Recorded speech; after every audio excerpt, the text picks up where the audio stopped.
So every time there's a big update to the game, there tend to be pets that kind of fall through the cracks, either because they're kind of awkward to use, or maybe they're just not very good in general. And for me, Salmon of Knowledge definitely falls into maybe both of those categories, although I guess whether or not it's any good is kind of debatable. I think if you run it in a level up team, you're playing Team Spirit and, all the level up pets you're supposed to use together in Unicorn Pack, then it's probably pretty decent. But here's the ability: Salmon of Knowledge, start of battle, give the 2 frontmost friends and enemies +2 experience. So it's kind of like Armadillo, you're giving stats, not just stats in this case, you're giving them chocolate as well to the opposing team.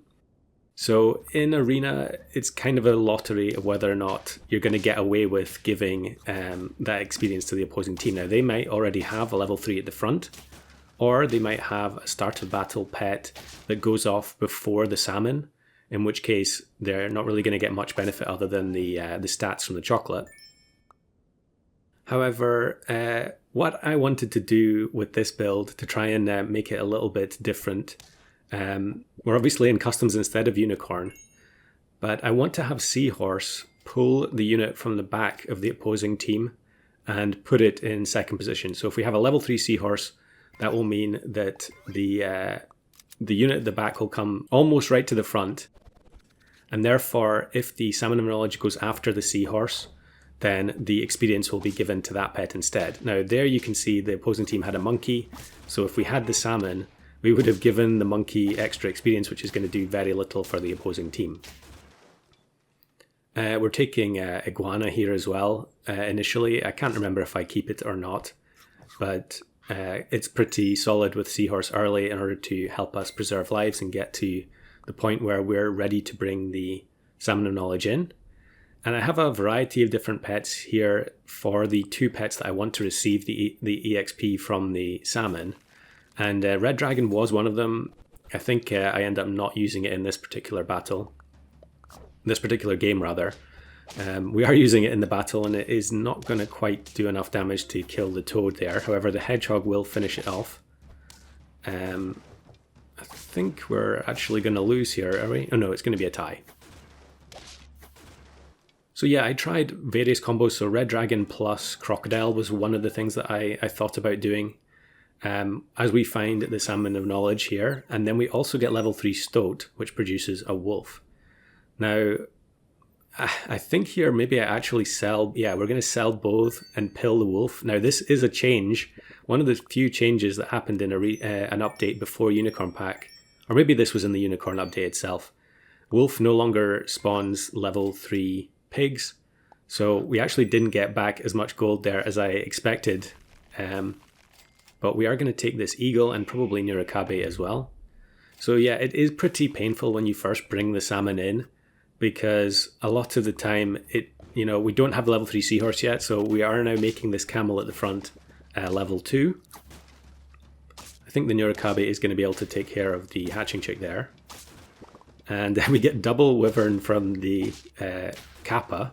I think I had Kappa as one of the pets as well, but maybe I ended up taking it out.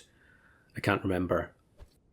But taking pets that are not start of battle actually makes your life a lot easier with this kind of a build, because you don't have to manage the attack values on anything other than the salmon and the seahorse. There were games where I would find, Crocodile, Red Dragon first, and then you're trying to avoid buffing their stats while you get the salmon up to an attack level where it can go first. So here is a good example. The opposing team had the level 3 unit at the front, then we pulled the husky closer to the front, so the experience there was pretty much completely wasted, while we do get the benefit on the eagle and the phoenix. And we're going to move the pushing up a level by adding eggplant to the phoenix as well. So that will mean the level 3 seahorse plus the eggplant will pull the unit at the back all the way to the front. And that means that if we do end up giving experience to a unit at the front that could use it, then at least it's getting pushed to second position, and it might end up breaking certain combos that you often see, things like octopus, tiger, or at least delaying them. And now we're able to remove equipment with the higher level phoenix. So we should be able to break a bunch of different builds that way, as Orca spawns Walrus, but thankfully they don't have anything left on their team to receive the buffs. So Sea Lion is doing a lot of good stuff, and here I am deliberately avoiding leveling the Eagle and the Phoenix. I would really like to get level 3 Salmon, although I think it's pretty tall order to ask for that.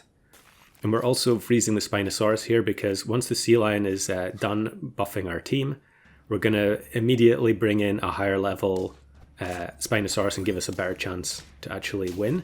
So here we level 3 a Rhino, which is now doing 12 damage. And I think with the crisp and the double on the Seahorse, it's actually going to sweep the whole squad. And the Snake plus Rhino Snipe finishes off the young Phoenix at the end. That was pretty unfortunate. We'll take the popcorn on the Salmon, and that's partly because I know that I'm going to have the Salmon at the back and then level 2 Spino in front of it. So if the Salmon gets sniped, at least there will still be a pet there for the Spinosaurus to buff. As we drag the opposing Spinosaurus right to the front, give it a bunch of experience, and then kill it off so the experience does absolutely nothing. Phoenix is just so good. I've been using it a lot recently if I'm struggling to get something going. And because it can often just help you farm draws and then give you more time to get your combo online. So we'll give a little bit of extra stats to the Spino, hope it doesn't get sniped. The Salmon is on 16 health, so it could, a double crocodile, as we're about to face multiple crocodiles here, so the backline gets deleted.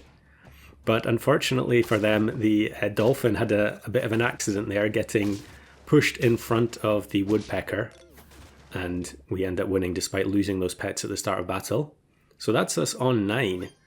And I recorded many, many runs with this build, or at least some approximation of this build, and was finding it very, very difficult to get anything going, as you can see the type of team that you're likely to face.